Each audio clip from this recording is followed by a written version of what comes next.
Hello and welcome to the News9 Plus show on the world's first news and current affairs OTT platform, News9 Plus.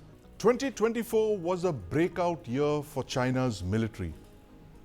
As we've discussed on the show here, China has shown off some of its rapidly advancing military technology in the last couple of months. It's unveiled a series of cutting-edge military hardware, a sixth-generation fighter aircraft, a 40,000-ton amphibious assault ship nearly the size of India's aircraft carriers, massive air and sea drones of the size rarely seen elsewhere. The PLA is already the world's largest military, and the PLA Navy is the world's largest navy. Now, these are very impressive achievements, and China's neighbors should be concerned, as we all are. But behind the facade of military modernity lies a troubling fact. First-generation problems, if you can call them that. Corruption. Between July and December 2023, at least 15 high-ranking military officers and defense executives have been removed from their posts. Several leaders are being investigated or removed for corruption. They were in charge of modernizing China's ground-based nuclear and conventional missiles, believe it or not.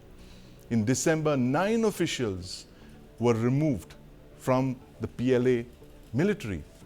And in the last 2 years, Xi Jinping has arrested or dismissed more top military generals and admirals than at any other time in China's recent history.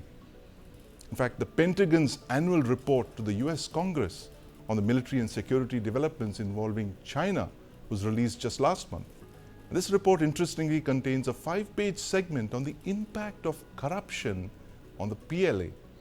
And joining me to discuss these developments are Lieutenant General Rakesh Sharma, Lieutenant General Ravi Shankar, and Dr. Tilak Jha. Welcome to the News9 Plus show. Thank you. General Sharma, I want to start by reading out this excerpt from the US report, which I just mentioned, the Pentagon's annual report to the Congress. The extent of the wave of the current corruption cases touching every service in the PLA may have shaken Beijing's confidence in high-ranking PLA officials, because rooting out corruption in the military has been a major focus for Xi since he became CMC chairman in 2012. Now, there's a saying that the fish rots from the head down. Is this the problem that's bothering China?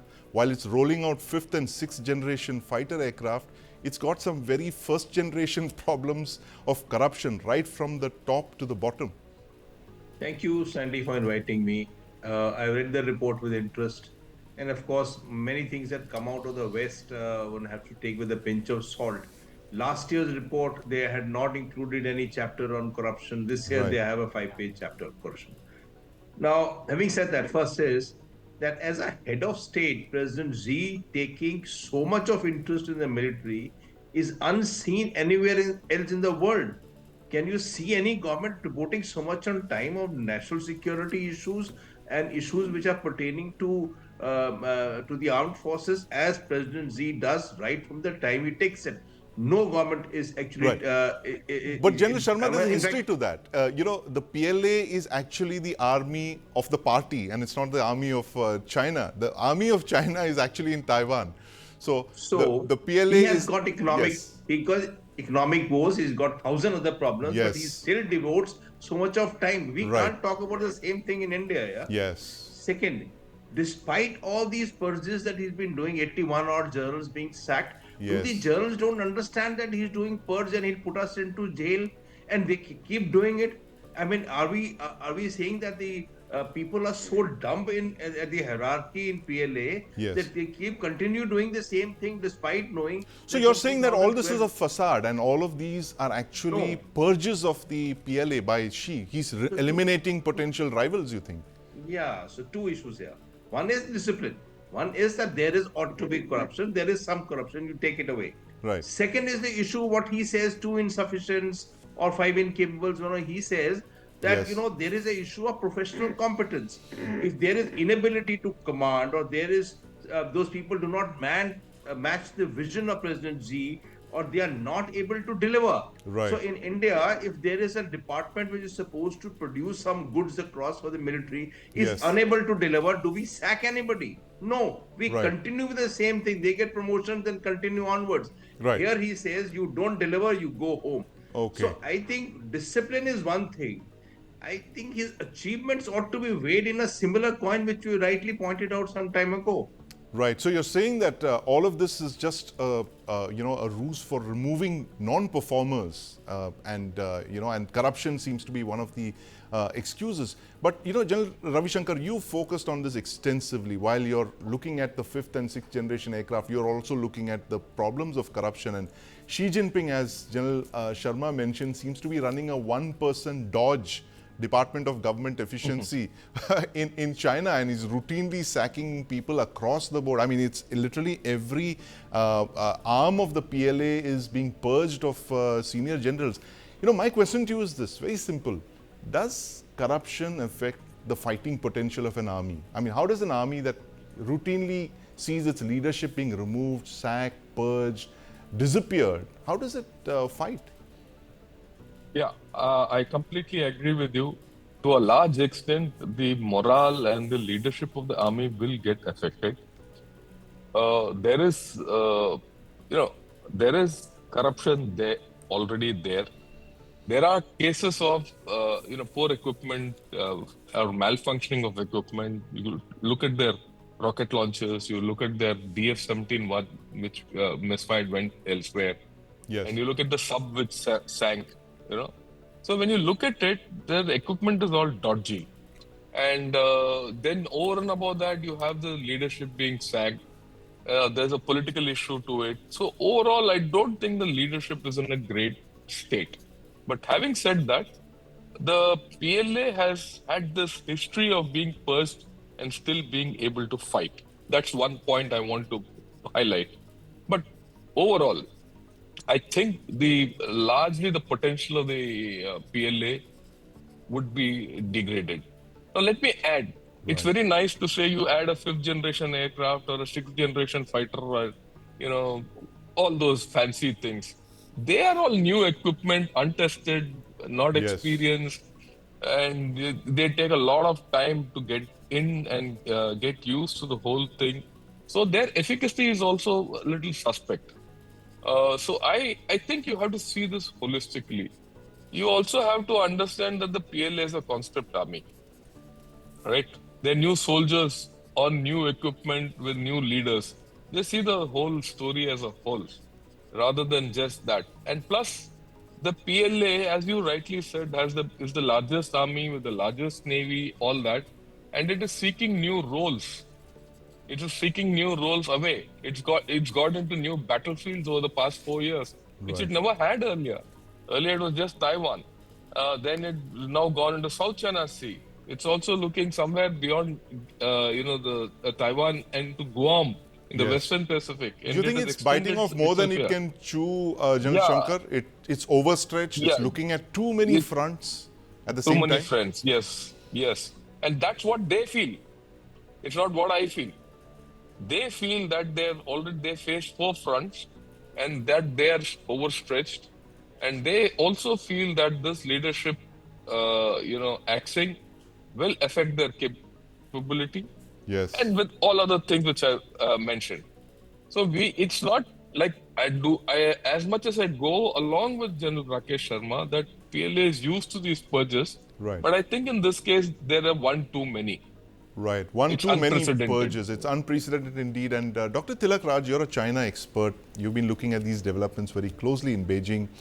Uh, how does this strengthen Xi Jinping's hold over the military, do you think? Or does it actually weaken it? Because as General Ravi Shankar mentioned, that it seems to have hollowed out the PLA's senior leadership, the generals who will actually lead the kind of wars that Xi Jinping wants them to fight in the next couple of years.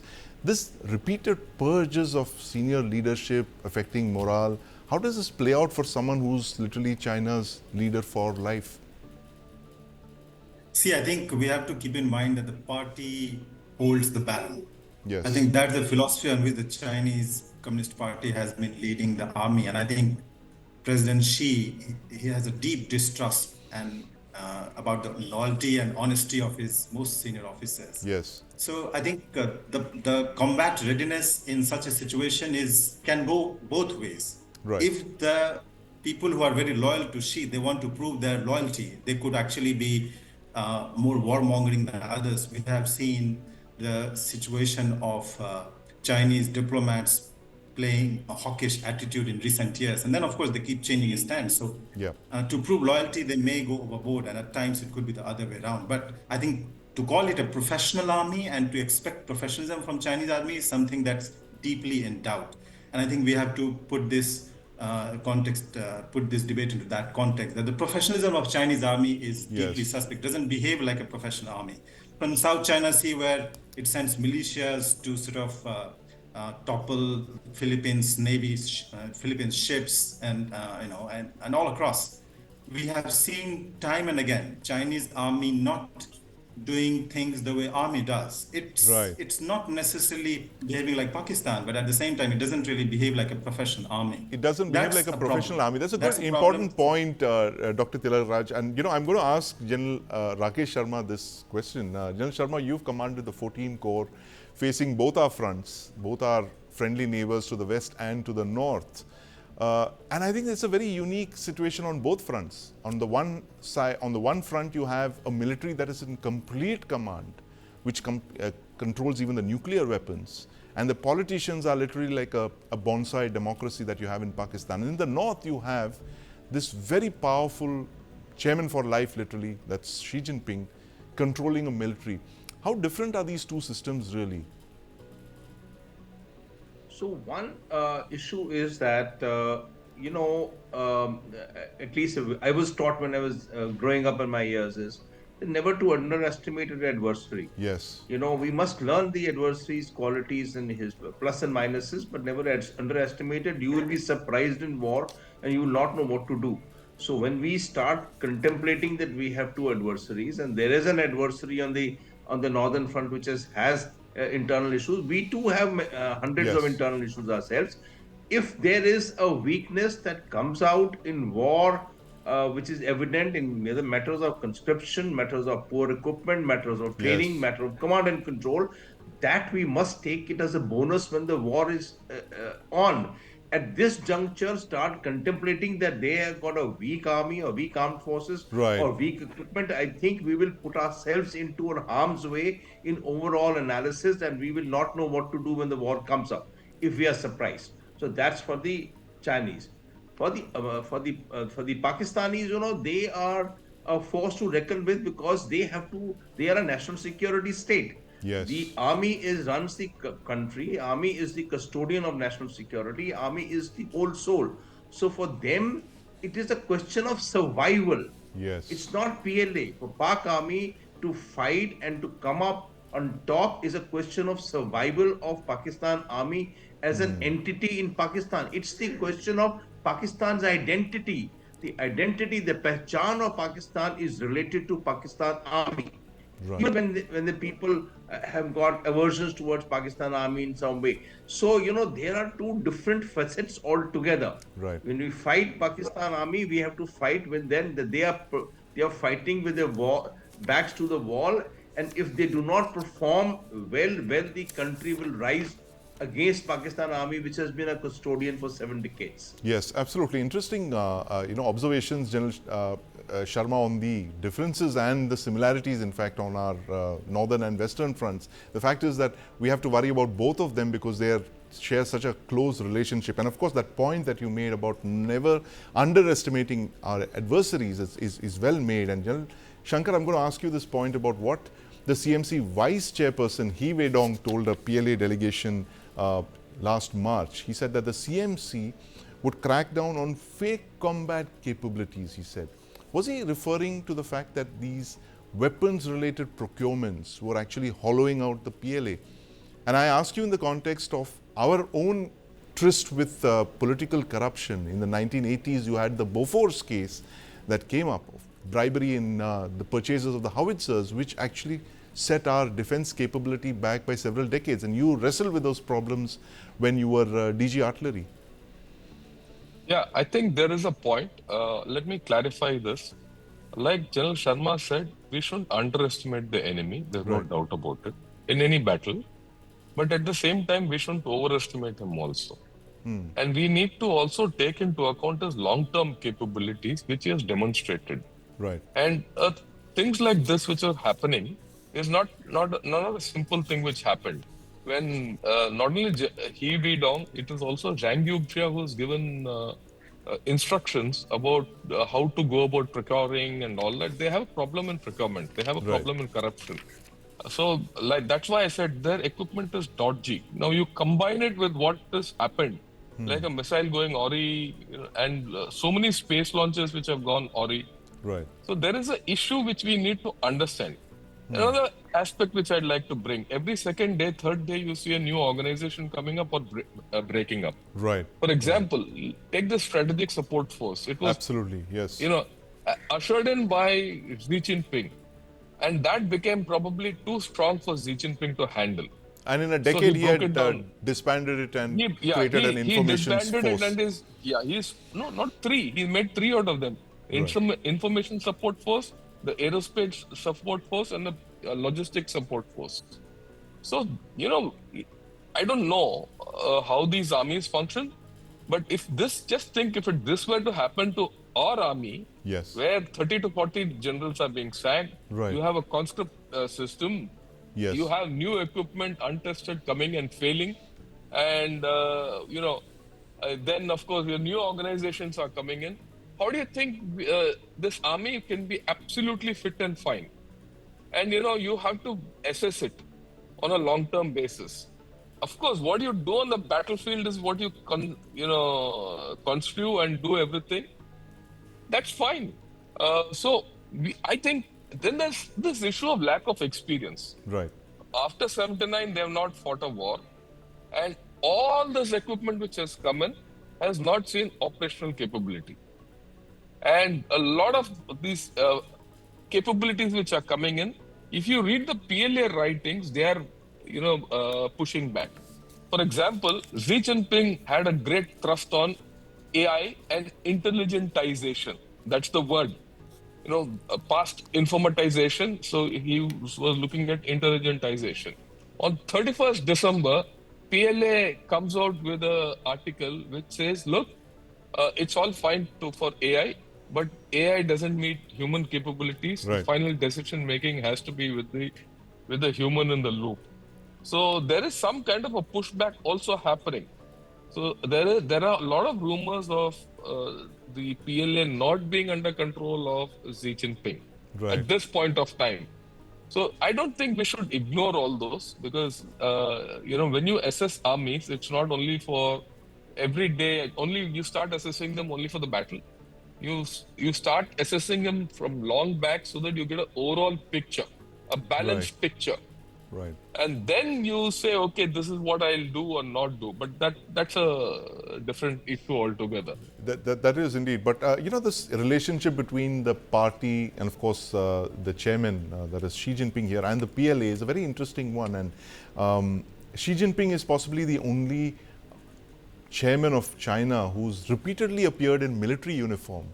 No leader since Mao Zedong has appeared in military uniform as often as Xi Jinping has. And Dr. Tilak Jha, this relationship between Xi Jinping and the military, does he really fear a powerful general coming up, a rival to his own tenure, given the fact that the PLA today is far stronger than it has ever been in nearly a century of its existence? That it is actually today the largest navy, you're looking at the largest army, of course. And does he actually fear, while he is actually rearing this huge tiger to take on his neighbors and bully them and threaten them, he's equally afraid of this tiger swallowing him whole and soul. And that's the reason he needs to keep doing these purges. Well, the purges are part of this thing, but at the same time, I think we don't have any evidence over the past 75 years to say that the Chinese military would go out of line of the party. But at the same time, there is always always a threat, especially because she doesn't have the credibility of Mao Zedong. Right. She is not a revolutionary leader. Xi's command and control of the Chinese political party is bound several factors, but not the kind of revolutionary and popular sanction that Mao Zedong has. So, of course, there Right. is a bigger possibility today than at any point of time of Chinese military doing things it has never done. And I think we also have to sort of see the positioning that how it has been done. China positions itself as a strategic competitor to the United States. Right. It keeps on searching new enemy. It keeps on giving new goals of positioning military modernization to the extent of creating world's most advanced army by 2015. Of course, its defense budget has grown at a much faster rate than its economy. So, and I think at the same time, we also see a lot of corruption, and in some of the most strategic sections of the army, for example, rocket force, Yes. we see evidence which will never possibly be out, but of highest level of corruption. So the more advanced military, the more investment, the more need for trust, and the more corruption. This is a vicious cycle. And Right. with all the high-profile ousters, we have every reason to believe that there is a lot of problems. You have two defense ministers, Li Shangfu Yes. and Wei Fenghe. What else is left? And I think they people were not even fired. One of them simply vanished for several months before another was appointed. This is definitely not a good sign. This is the third term of Xi Jinping, and there is much more pushback than at any time before, and we'll see more of it. Right. China has gone. It has become more inward-looking, more closed door than ever before. And with technology, that means to control is far bigger than any point. There's a lot of suppression happening. So I think all the doubts are there. But as of now, we have little window inside PLA. Right. But I think there is reason to believe that there are some serious problems, and There's serious we problems have to pay indeed, close attention. Dr. Jha, as the saying that's mistakenly attributed to the Chinese, that may you live in interesting times. It seems that Xi Jinping is living in very interesting times, and China and the PLA under him are seeing very interesting times. This spate of sackings and purges of the military that's literally hollowed out his military, one of the largest in the world. You just heard it from our experts right here on the show. And this is something that Xi Jinping's neighbors would be very relieved about, gentlemen. The fact that you have a very powerful military that's looking inwards and trying to solve its own problems rather than looking outwards and threatening its neighbors and muscling them down on border issues and all of that. So this is a story that I think all of Xi Jinping's neighbors would be very interested in knowing about. But thank you very much for joining us today on this show. We're talking about Xi Jinping's mounting problems with corruption. History is written by victors, so goes the saying. And in Bangladesh right now, history is being rewritten even as we speak. Ever since a coup drove Sheikh Hasina out of power last year, there's been a concerted attempt to rewrite history in Bangladesh, particularly about the role played by Sheikh Hasina's father, Sheikh Mujibur Rahman. And the newest instance is the rewriting of Bangladeshi school textbooks which say General Ziaur Rahman and not Sheikh Mujibur Rahman first declared independence in 1971. And joining me to discuss this are Colonel Ashok Tara, 1971 war veteran, who was in the Eastern Theatre over 50 years ago. General Tara, welcome to the News 9 Plus show. Thank you. Before I talk about this thing, I like to tell you that I'm one of the few fortunate who got involved with the liberation war of Bangladesh from the March 71 until the war over, and then also met Sheikh Mujibur Rahman. Yes, absolutely. And which is why I'm talking to you this evening, Colonel Tara, the fact that you're one of the very few Indian Army officers who's actually directly interacted with Sheikh Mujibur Rahman. You know, the controversy in Bangladesh right now is who is the founding father of Bangladesh? Who first declared independence? Tell us from your perspective as a war veteran who was right there, who's met all the dramatis personae of the 1971 Liberation War, which I must tell our viewers would not have happened but for the Indian Army's sacrifices. The Indian Army swarmed into Bangladesh in December 1971 and in the Lightning Campaign liberated Bangladesh and created that new nation in just 2 weeks' time. Colonel Tara, who is the man who got independence for Bangladesh, is it Sheikh Mujibur Rahman, as is commonly believed, or is it Major Ziaur Rahman, later president and martial law dictator? As I said, I am involved from the March 71 in the Liberation War.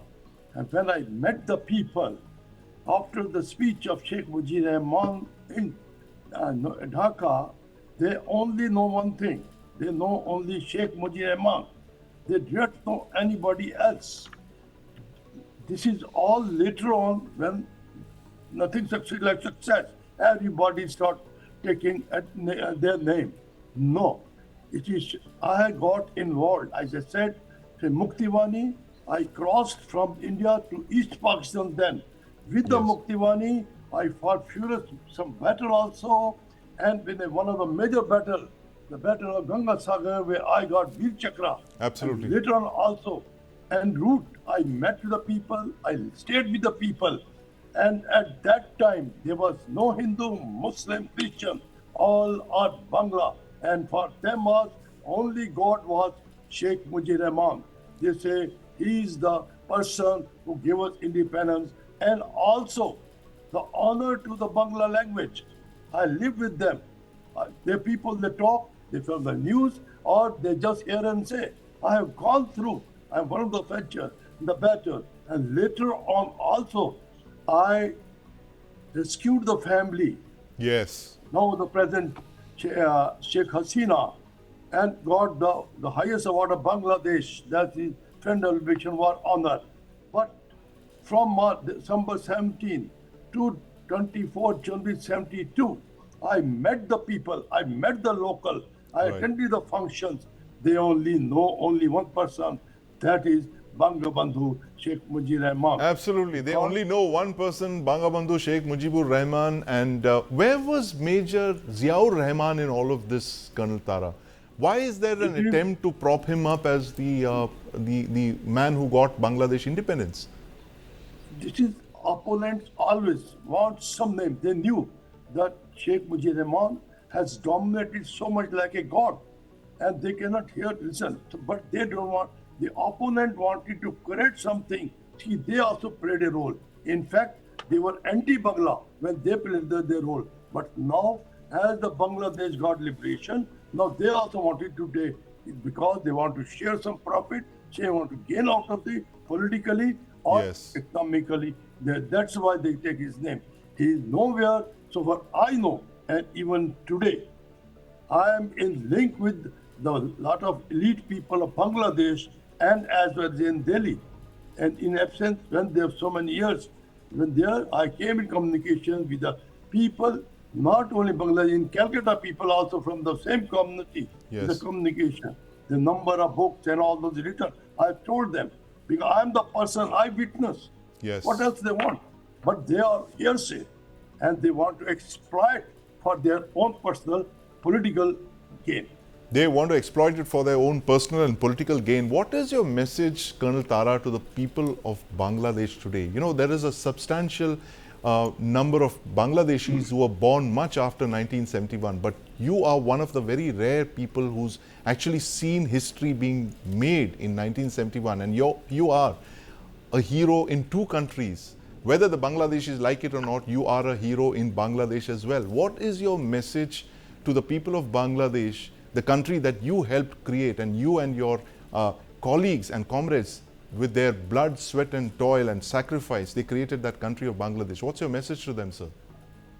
I am still, I said, in contact with the old war veterans, old Muktiwani people, war warriors, and the local leader here also today in ministry, as well as Delhi. I am in personal contact. What I am talking is not read from the books, magazine, hearsay, or outside world radio and TV. It is my personal, this thing, the people in Bangladesh, the young blood even today, they think that Pakistan who is interfering with them, they consider them a great, lower grade people. They want to grow up. They know that democracy under Sheikh Hasina Yes. will bring that power to them. and not this temporary military power, Islamic power. They are too much personally in power, Right. not for the growth of the new generation is no more 50 years old generation. Today, the electronic other system is so advanced. They know how the world is advancing, how the world is developing. They Yes. want to go. They want to move with the time. Right. But these people outsiders, they don't want them because Right. the moment people educated, not even present education, I'm in contact with surprise Yes. that who are in college, I'm in contact, and they say we want to go out not because anything, because to progress. We want a prime minister like Sheikh Hasina who understands the job because she suffered, her people has suffered, Yes. and they know there is no Hindu Muslim, there is only Bangla people, Yes. in which all communities is there, and then only the liberation is there, and the progress will be there. Absolutely. Only then will liberation and progress be there. And the most important aspect of that, Colonel Tara, is to know your own history, know the factual account of history that you've given us. Ambassador Sikri, welcome to the News9 Plus show. I want to begin by asking you this concerted attempt that's being made to rewrite history in Bangladesh. The latest attempt is so hilarious. They are rewriting history textbooks in school to say that it was Major Ziaur Rahman who was the one who declared independence in Bangladesh, and Sheikh Bangabandhu Mujibur Rahman had nothing to do with it. I mean, how ridiculous can things get?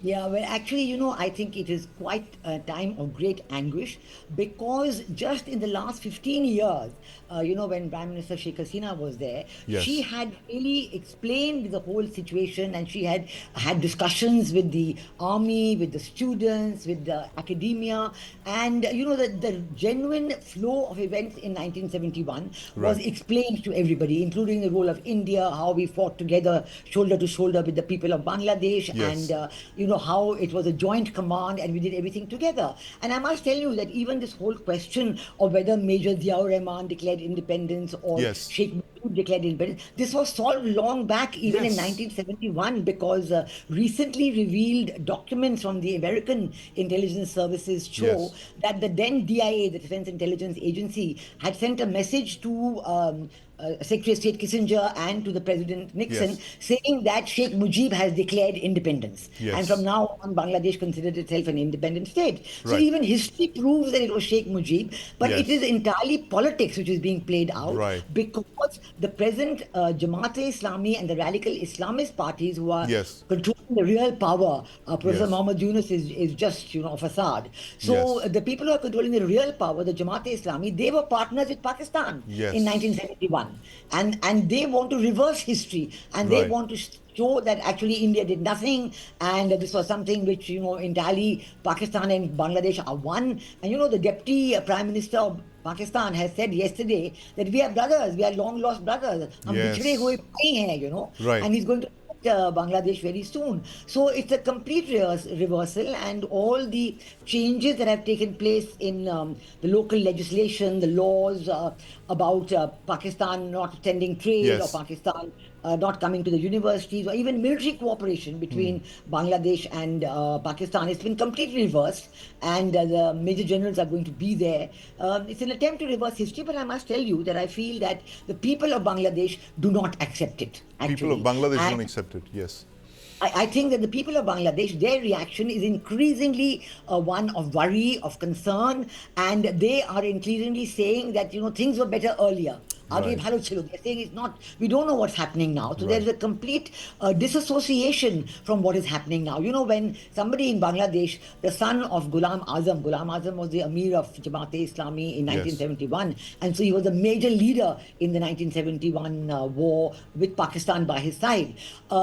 His son had joined the Bangladesh army, now he's retired, and he one day came and said, we should have a new constitution, we should have a new flag, we should have a new national anthem. And the people were so upset to hear this, Yes. that the state authorities had to deny it the next day, and also what people started doing was getting together at every street corner and singing the national anthem.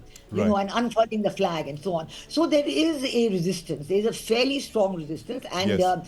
even the army is now come in and said, even on 31st Right. of December, Absolutely. when the March for Unity wanted to say change the constitution and so on. The army came and said no, no constitutional changes. We will make our own proclamation by the 15th of January and so on. Absolutely. So it's a very uncertain situation there. Uncertain right situation in Bangladesh right now, and that's a story that we've been tracking ever since Sheikh Hasina was unseated. This so-called student uprising, which now very clearly seems to be a very convenient excuse for regime change, exercised possibly by external powers. Well, thank you very much for joining us, Ambassador you. Sikri Thank you. and Colonel Ashok Tara. Thank you.